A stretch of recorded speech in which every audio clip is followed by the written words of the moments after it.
বাইকের যখন আমরা ইঞ্জিন খুলি, ইঞ্জিন খোলার সময় কি কি দরকার হয়, একটা ইঞ্জিন সুরক্ষিতভাবে কিভাবে খোলা যায়, এই সম্পর্কেই আজকে আপনাদের ধারণা দেব।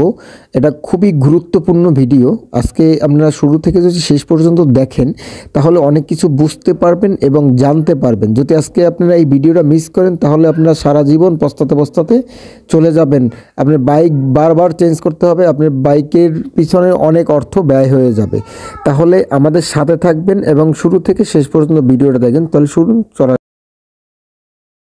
আসসালামু আলাইকুম বাইকার্স, কেমন আছেন? আলহামদুলিল্লাহ অনেক ভালো আছেন আশা করি। আমি মোহাম্মদ তুহিন খান, বাইক সার্ভিসিং বিডি চ্যানেল থেকে আজকে আপনাদের মাঝে আবার নতুন একটি ভিডিও চলে আসলাম। আজকে আমি যেটা নিয়ে আলোচনা করব সেটা হচ্ছে একটা ইঞ্জিন সুন্দরভাবে কিভাবে খোলা যায় এবং ফিটিং করা যায়, আর ইঞ্জিন খুলতে কি কি টুলস ব্যবহার করতে হয়, আর কি কি টুলস ব্যবহার করলে ইঞ্জিনের সাউন্ড কোয়ালিটি ভালো থাকবে। তার আগে আমি বলতে চাই, যদি আপনি আমার চ্যানেলে নতুন হয়ে থাকেন তাহলে অবশ্যই সাবস্ক্রাইব করবেন এবং বেল আইকনটি বাজিয়ে রাখবেন, আর আমার পাশে থাকবেন নিত্য নতুন সুন্দর সুন্দর শিক্ষামূলক ভিডিও পেতে। আপনি যদি কোনো গ্যারেজে যান তাহলে আপনি কিন্তু আর ঠকাতে পারবেন না। আর অনেক সময় আপনার সামনেই আপনার ইঞ্জিনের বাস দিয়ে দেয়, কেননা একটা কথা আছে যে স্বামী বিদেশ কিছু করার নেই, কেননা স্বামী বিদেশ কিছু করার নেই। এটা হচ্ছে যে আপনি জানেন না কি করবেন, কিছু তো করার নেই, এইটাই। যাই হোক, আপনি অবশ্যই যদি আমার চ্যানেল নতুন হয়ে যান সাবস্ক্রাইব করবেন এবং পাশে থাকা বেল আইকনটি আরও বাজিয়ে রাখবেন, কেননা নিত্য নতুন সুন্দর সুন্দর ভিডিও পেতে, শিক্ষণীয়। কেননা আপনি একটা যখন বাইক চালাবেন তখন কিন্তু আপনার বাইকের সম্পর্কে অনেক কিছু জানতে হবে এবং বুঝতে হবে।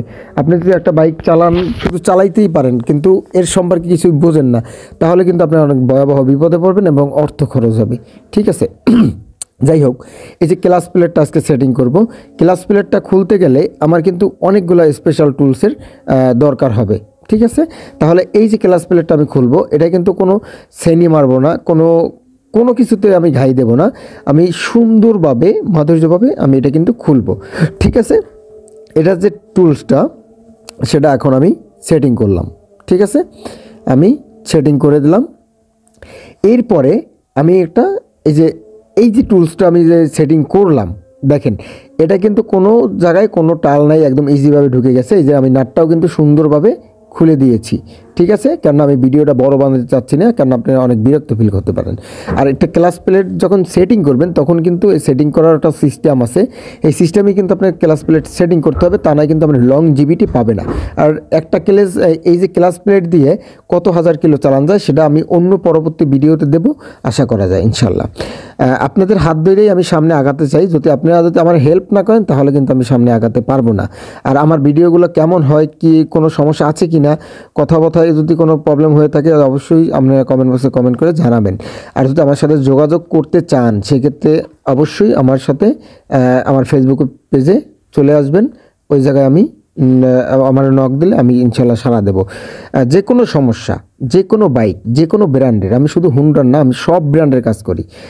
যাই হোক, এই যে ক্লাস প্লেট সেটিং করার নিয়ম হয়েছে, এর ভিতরে আমি দেখাচ্ছি, এর ভিতরে অনেকগুলো মার্ক করা আছে। এই দেখেন নীল কালারের যে ক্লাস প্লেট, এটা কিন্তু আমি দেখে আমি করি নাই, আমি কিন্তু একদম আমার কিন্তু মার্ক করা আছে, এটা আমি দেখলেই আমি চিনি। এই যে দেখছেন নীল দুইটা ক্লাস প্লেট দুই সাইডে যাবে। ঠিক আছে, এই নীল দুইটা ক্লাস প্লেট সবসময়, এটা সব যে কোনো বাইকের নীল থাকে।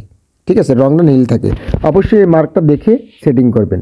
ওকে, এই যে দেখেন আমি যে ক্লাস প্লেট আমি কিন্তু খুবই সাবধানতাভাবে আমি সেটিং করতেছি, কেননা যত আপনি ধীরজভাবে করবেন ইঞ্জিনের কাজ ততই আপনার ভালো, কেন ব্যস্ত এইসব কাজ হয় না, কারণ একটা ভুল ত্রুটি হয়ে গেলে অনেক বড় একটা ক্ষতি হতে পারে।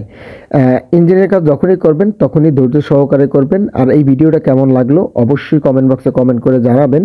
আর আমার ভিডিওটা যদি ভালো লাগে আরও 10 জনকে শেয়ার করবেন, কেননা আপনাদের হাত ধরেই আর সামনে আগে দিতে ইনশাল্লাহ।